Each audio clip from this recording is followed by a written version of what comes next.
नमस्कार, आप देख रहे हैं समाचार विजन। मैं हूं शशि पांडे। सनसनीखेज वारदात के साथ एक बार फिर हाजिर हूं। ऑनर किलिंग की पहली घटना, उससे पहले मैं बता दूं कि सनसनीखेज घटनाओं के साथ सनसनी फैलाना मेरा कोई मकसद नहीं होता है। मेरा मकसद सिर्फ होता है आप और जनता के बीच एक सौहार्द और बेखौफ होकर के रहने का एक हमारा एक मुद्दा होता है कि आप जहां भी रहिए महफूज रहिए और सतर्क रहिए। शुरू करते हैं खबरें। ऑनर किलिंग की घटना है सनसनीखेज की। जिस तरीके से वारदात हुई है उत्तर प्रदेश में बदायूं जिला है जहां पे इस तरीके की सनसनीखेज वारदात हुई है। बाप ने ही बेटी और उसके प्रेमी को फावड़े से काट डाला और खुद जाकर के थाने में कर दिया सरेंडर। बदायूं में सनसनीखेज वारदात सामने आई है जब यहां बिलसी थाना इलाके के गांव पैरौली में सुबह 4:30 बजे प्रेमी के घर तैयार होकर के गई थी उसकी बेटी और उसके पिता ने फावड़े से उसे काट करके मौके पे ही उसकी कर दी हत्या। बचाव में आए प्रेमी को भी पिता ने फावड़े से काटा और उसकी भी हो गई हत्या।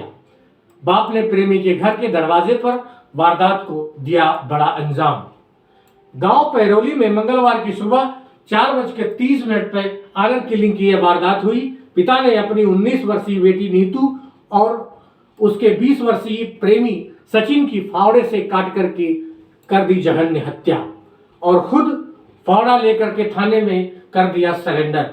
ग्राम पैरौली निवासी सचिन पुत्र सूरज पाल हिमाचल प्रदेश में काम करता था। उसका काफी समय से गांव की ही एक नीतू पुत्री महेश से प्रेम प्रसंग चल रहा था। बताया जा रहा है कि सचिन शनिवार को ही हिमाचल प्रदेश से घर आया था। मंगलवार सुबह करीब 4 बजे नीतू अपने घर से तैयार होकर के सचिन के घर की तरफ जा रही थी। तभी उसके पिता ने उस पर नजर रखी कि आखिरकार ये जा कहाँ रही है और पिता महेश ने उसके पीछे फावड़ा लेकर के उस पे नजर रखते हुए उसका पीछा करने लगा। उसका पिता जो है अपनी बेटी का पीछा कर रहा है, उस पे नजर रख रहा है कि आखिरकार ये इतना तैयार होकर के बिना बताए जा कहाँ रही है और साथ में फावड़ा भी लिया था। उसने सचिन के घर के दरवाजे के सामने ही नीतू जब पहुंची वहां पीछे से उसने उसके ऊपर जानलेवा हमला कर दिया। फावड़े से ताबड़तोड़ हमला कर दिया। कुछ कह पाती उससे पहले वो जमीन पे गिरी और वहीं पे उसने दम तोड़ दिया। बताया जा रहा है कि सचिन भी उसको बचाने के लिए बीच बचाव करने लगा। तभी उसने महेश ने यानी उसके पिता लड़की के पिता महेश ने उसके ऊपर भी ताबड़तोड़ फावड़ों से वार कर दिया और वहीं घटनास्थल पे भी उसकी मौत हो गई।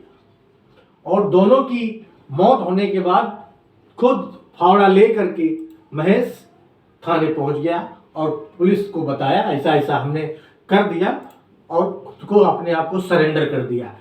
इसके बाद थाने पर पहुंची पुलिस ने इस घटना को गंभीरता लेते हुए घटनास्थल पर पहुंची और जाकर के देखा तो 2 प्रेमी और प्रेमिका यानी लड़के लड़कियों की निर्मम फावड़े से काट करके हत्या कर दी जाती है। और इस घटना में और भी लोग शामिल बताए जा रहे हैं लेकिन अभी किसी का नाम सामने नहीं आया है। इस घटना को लेकर के गांव में दहशत का माहौल है।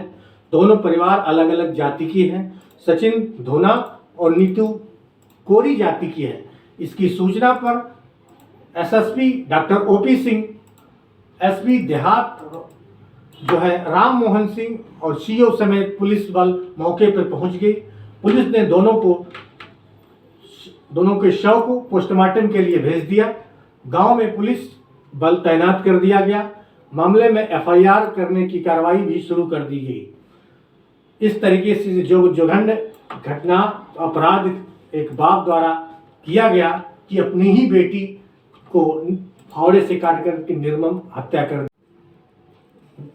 दूसरी घटना है उज्जैन से, मध्य प्रदेश के उज्जैन से जो घटित हुई है। 9 वर्ष की के दिन, जिस समय पूरा देश नववर्ष की खुशियों में डूबा हुआ था, जश्न मना रहा था, वहीं एक पत्नी ने पति और जेठ पर पिस्टल से कर दिया हमला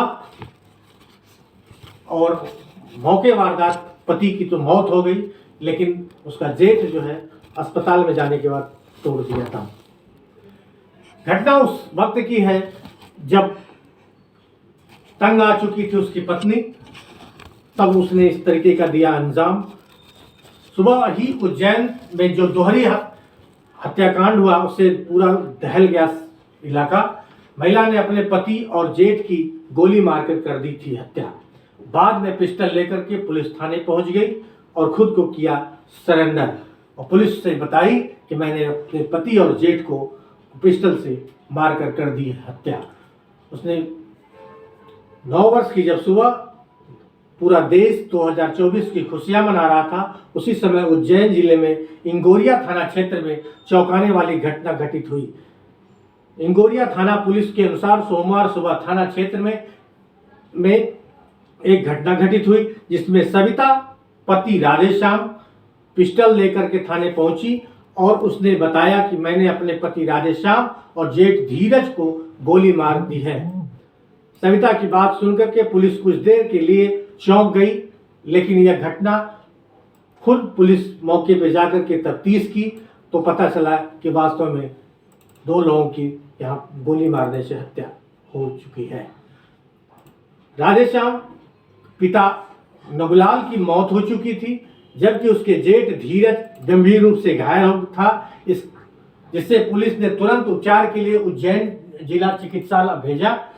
हालांकि इलाज के दौरान उसकी भी मौत हो गई। सविता आंगनबाड़ी में काम करती है, जो कि पिछले काफी समय से पति और अपने जेठ से परेशान थी। उसके ऊपर बार बार जुल्म किया जा रहा था, बार बार अत्याचार किया जा रहा था, जिससे सविता बिल्कुल तंग आ चुकी थी और तंग आने के बाद उसने उन्हीं की पिस्टल छीन करके अपने जेठ उसको पिस्टल लेकर के आया था धमकाने के लिए, उसी की पिस्टल उसने छीन करके ताबड़तोड़ कर दिया दोनों पे फायर और घटनास्थल में हो गई दोनों की मौत, जिसके कारण उसने यह कदम उठाया था। पुलिस को यह भी बताया कि उसका जेठ धीरज जो है अवैध हथियार का करता था धंधा, जिसे कुछ दिन पहले बटनगर पुलिस ने तस्करी करते हुए पकड़ लिया था। आज भी वह पिस्टल लेकर उसे मारने के लिए घर आया था, जिसको छीन करके उसने पति राधेश्याम और जेठ को मारा। राधेश्याम की मौत हो गई और उसका जेठ हॉस्पिटल में मौत हो गई। उज्जैन की ये चिकित्सालय में भेजा गया, जहां उसकी मौत के बाद पुलिस मामले को लेकर के महिला को हिरासत में लिया और जांच में जुट गई है। जिस तरीके से यह वारदात हुई है उज्जैन में, पूरे इलाके को शन्न कर गई और दहला देने वाली घटना है और महिला के ऊपर हो रहे जुर्म की ये कहानी और एक साथ 2 की कत्ल जिस तरीके से महिला ने किया और पूरे इलाके को शन्न कर दिया। इसी तरीके से तीसरी घटना जो है वो एक पति ने बेरहमी से कर दिया अपनी बीवी की हत्या। बिलखते बच्चे के साथ छोड़ गए कई सवाल। बिलखते बच्चे ने मां के पास, जिस मां की हत्या बाप ने कर दी थी, उस बच्चे के पास बिलखता रहा, बंद कमरे में आंसू बहाता रहा, कोई सुनने वाला नहीं, चित्कार के चिल्लाता रहा। पड़ोसियों को बाद में पता चला कि बच्चा अंदर कमरे में चित्कारी मारकर रो रहा है। घटना है गुरुग्राम की। दिल झकझोर देने वाली यह वारदात गुरुग्राम के DLF फेज 3 में हुई है। यहाँ यस ब्लॉक में 15वें फ्लोर पर गौरव शर्मा 30 अपने परिवार के साथ रहते थे। परिवार में उनकी पत्नी लक्ष्मी रावत 23 और 2 साल का एक बेटा था। आगरा रहने वाले ये परिवार 6 महीने पहले यहाँ शिफ्ट हुआ था। बताया गया कि पड़ोसियों को कल रात से ही फ्लैट में एक अंदर से बच्चे रोने की आवाज आ रही थी, लेकिन फ्लैट बाहर से मेन गेट बंद था, इसलिए पड़ोसी सुन करके उसको इग्नोर कर दे रहे थे कि फ्लैट बाहर से बंद है तो अंदर से बच्चे के रोने की आवाज़ कहाँ से हो सकती है। लेकिन घर का दरवाज़ा जब बाहर से बंद था तो लोगों को संदेह होने लगा कि अंदर कुछ न कुछ है। सिक्योरिटी गार्ड को बुलाया गया। जब सिक्योरिटी गार्ड आकर के देखा तो वो दंग रह गया। यहाँ एक बहसी पति ने अपनी ही पत्नी को बेरहमी से कर दी हत्या। इसके बाद अपने 2 साल के मासूम बच्चे को पिलकते हुए छोड़ करके फ्लैट का मेन दरवाजा बंद करके हो गया फरार। लेकिन अगले ही दिन उसने वहां से फरार होने के बाद अगले दिन वह भाग करके गुरुग्राम से चला आया गाजियाबाद मेट्रो स्टेशन कौशाम्बी जो मेट्रो ट्रेन है उसके सामने वह कूद करके छलांग मार करके अपनी कर ली आत्महत्या। बाद में 2 साल के मासूम बच्चे को उसके शव के पास बिलखता हुआ जो छोड़कर फरार हो गया था उसको देख करके फ्लैट में लोगों ने देखा कि ये मेन गेट जो बंद है और बच्चा अंदर से रो रहा है और 24 घंटे इस घटना को वारदात को बीते हो चुका था। मासूम को रोते हुए लोगों ने जब आवाज़ सुन करके उसको बुलाया तो देखा कि बच्चा रो रहा है और दरवाज़ा को फ्लैट को जब पुलिस को सूचना दी गई, जब पुलिस मौके पर पहुंची फ्लैट का दरवाज़ा तोड़ा तो अंदर देखा कि बच्चा रो रहा है और पुलिस देख करके सन्न रह गई। बेडरूम के पास जहाँ पे उसकी माँ की लाश पड़ी हुई थी वहीं बेडरूम के बगल में बच्चा माँ के पास बैठ करके खून से लथपथ हुई लाश और बच्चा मासूम बच्चा उसकी लाश के पास बैठ करके बिलख करके रो रहा था। इसके बाद पुलिस ने शव को कब्जे में लेकर के पोस्टमार्टम के लिए भेज दिया। बच्चे को एक संस्था के हवाले भी किया गया है ताकि फौरी तौर पर उसकी देखभाल हो सके। इधर पुलिस मृतक महिला के पति की तलाश कर रही थी कि सूचना मिली कि उसने गाजियाबाद के कौशाम्बी मेट्रो स्टेशन पर ट्रेन के आगे कूद करके खुदकुशी कर ली है। महिला और पुरुष दोनों के परिजनों को सूचित कर दिया गया है और इसकी FIR करके इसकी प्राथमिकी जांच में पुलिस जुट गई है। कैसी लगी ये हमारी खबर, ये हमारी जो क्रिमिनल स्टोरी थी, हमें कमेंट करके आप बताइए। इसमें हम और कुछ सुधार कर सकें, हमें आपके लाइक और सब्सक्राइब का भी इंतज़ार रहेगा। तब तक जुड़े रहिए हमसे, देखते रहिए समाचार विजन। नमस्कार, जय हिंद।